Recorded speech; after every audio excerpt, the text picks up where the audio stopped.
and it is time to check in with the Better Business Bureau. And with us, as always, we have Megan MacBride from the BBB, and she brings along with her Abraham White from TDW Plumbing and Heating. So we're going to talk about plumbing and heating, but also just talk about business in Worcester and the Better Business Bureau and how that's all going. But Megan, good morning. Good morning, Ben. I had to catch myself there for a second because I'm so used to saying good morning, Hank. I know, right? But such a pleasure to be on with you today. It's a pleasure to have you. Especially as someone who always, hands me the headphones when I need in the middle of these sessions. So much appreciated. But yes, we have another wonderful accredited business, TDW Plumbing and Heating Corp, who ran and owned by Abraham R. White. He actually was on the radio with us very early on when we launched this initiative. So we're just so happy to have you again. Good morning, Abraham. Good morning. Glad to be here. Yeah, well, we're very happy to have you. So plumbing and heating, it's getting warmer. What do we need to know right now? Well, I mean, this is my own practices. This isn't necessarily like doctrinal by any means with regards to plumbing and heating, but like let your house breathe a little bit, open up the windows, let the air flow through, kind of clean things out. It's definitely going to help, health-wise in any way, shape, or form. But a big thing, and I think I mentioned this last time, is if you have any kind of a heating or cooling system, run both. Right now is kind of a weird time for everybody, especially in New England. We're getting some cold nights, some warmer days. It's going to be fluctuating, so no reason to completely shut down your heat just yet. A lot of my customers are, saying, hey, I'm having this and that thoughts about shutting down my heat, and I tell them, by all means, do what you would like. I don't turn off my heat in any way, shape, or form just because that you might have some kind of an issue where you're like, hey, got down to 20 degrees, or just like a couple days ago, the snow. Oh, yeah, my heating. So I don't have cool. So what do you find in terms of what people have? Because for the longest time growing up, we only had heating, but then we had our box AC, and we all would huddle into one room, and, that's how we cool down. But more people nowadays have like the central cooling and more of the HVAC that actually goes into the heating and cooling. Is that what you're finding more now, or is it still a mixed bag? Because I still only have heating. Yeah, so there's a lot of people that still don't have any kind of AC, and they're running your individual units and individual rooms. Mini splits are becoming a huge commodity for people. A lot of people are putting in that kind of money, and they're fairly inexpensive. And just like anything, you can pay big money and have really fancy units, and you can put in some basic stuff. Like a lot of people are throwing in different units that are DIY style and everything like that, whatever you can.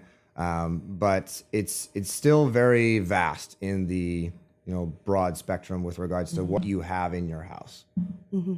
And for your audience and base, where is your service region located currently? So we basically take from 495 west, pretty much, and if you call us, we'll gladly come out and take a look at what you got. Most of the time, we're doing a lot of Worcester, Springfield, that kind of area, Leominster, Gardner. We're based out of Athol, so we're in that general area. So Worcester County, but you can go west. Yes. Oh, yes. Yep. Yeah, we're going to Springfield today. I was just about to ask, do you go all the way to Springfield? Because that's also part of our service region, too. Yeah. So it's good to hear we have another great business who is doing service work in our service area with great businesses.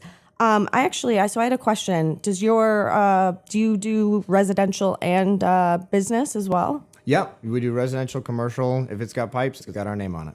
Nice. Do you find just kind of what Ben was going off of with the new units? We actually had another plumbing and heating company and cooling, they said they did as well, who spoke a lot about these mini splits and things. So I know nothing to that matter. But when it comes to doing these commercial spaces versus the residential spaces, do you feel like you have like you lean towards one or the other, or are there more challenges with one or the other? Definitely, you're obviously going to get into more, bigger pipes, bigger scenarios, more water, more gas, all that kind of stuff. It's volume mostly. It's pretty much the same basic concepts. You got to get heat somewhere, you got to get cooling somewhere. Mm-hmm. You got to get water, you got to get rid of the water. It's all just based off of that, and it's just a different scale. Well, I guess, Abraham, who's giving you a call mostly? Like when you're getting calls for work, what are the types of clients? Like, who are people that should be giving you a call if they need your service? Like, what types of people or what types of businesses? So, I mean, it doesn't really matter who, if you want to call us, you're more than welcome to call us. And it doesn't really matter as far as that goes. But most of the calls that we are getting are for residential homes, most of the time, because they're saying, like, hey, I have this leak. Hey, my toilet's running. Hey, I'm having this issue where I don't have heat. This year during the heating season was absolutely crazy. We were ended up replacing units, doing service, maintenance, all these different kinds of things. I do have a large customer base that call me every single year, and I have a certain month that I block out for everybody to tune up their heating system prior to heating system starting. A heating season, sorry. But that's basically the majority of them is just residential homes.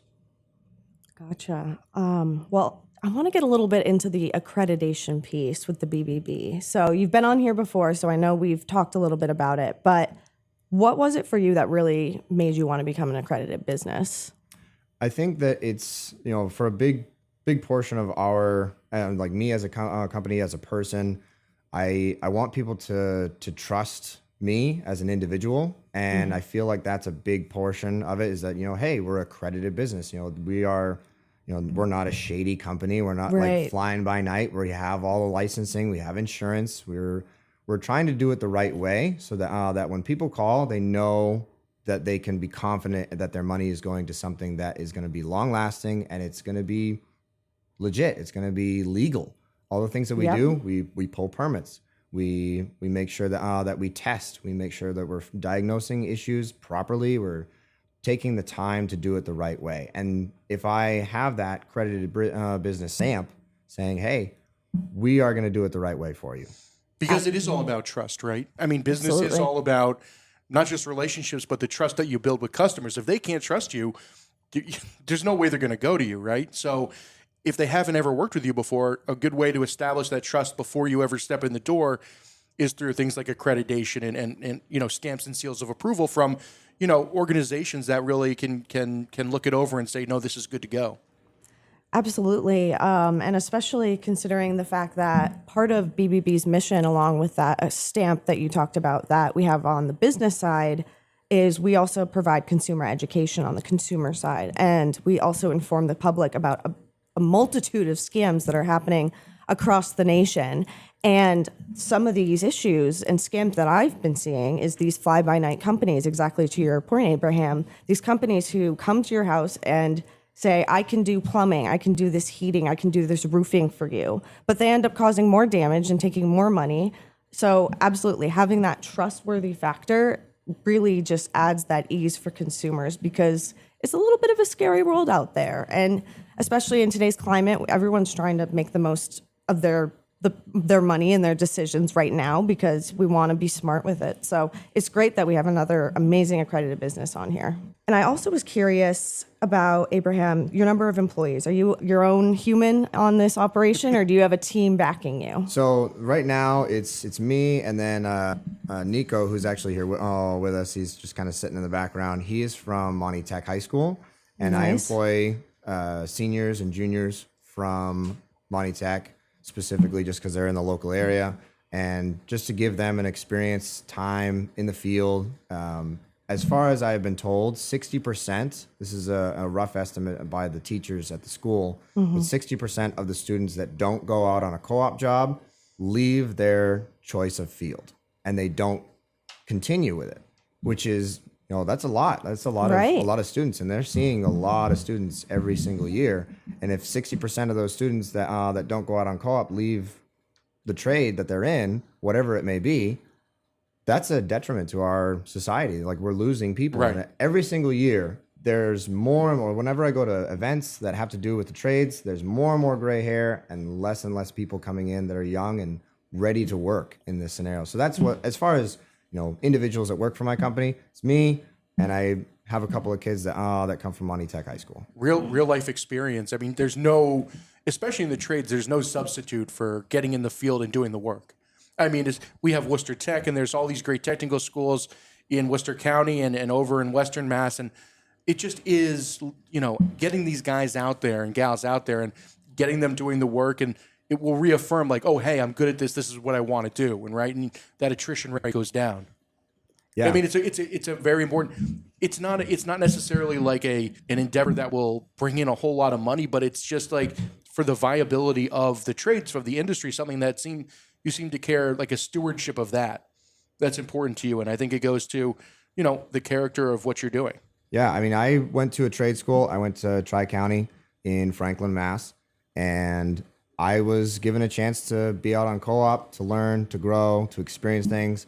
And it was a completely different world, and I benefited greatly from it. And I know that if I can give that to somebody else, 1 or 2 kids a year, by all means, I'm going to try and do that. I mean, yes, I can take on a full-time employee. I could, make more money. I could, make a bigger profit. But in my opinion, the bigger portion of this needs to be put towards at least my education for other kids is much more important than me making necessarily money.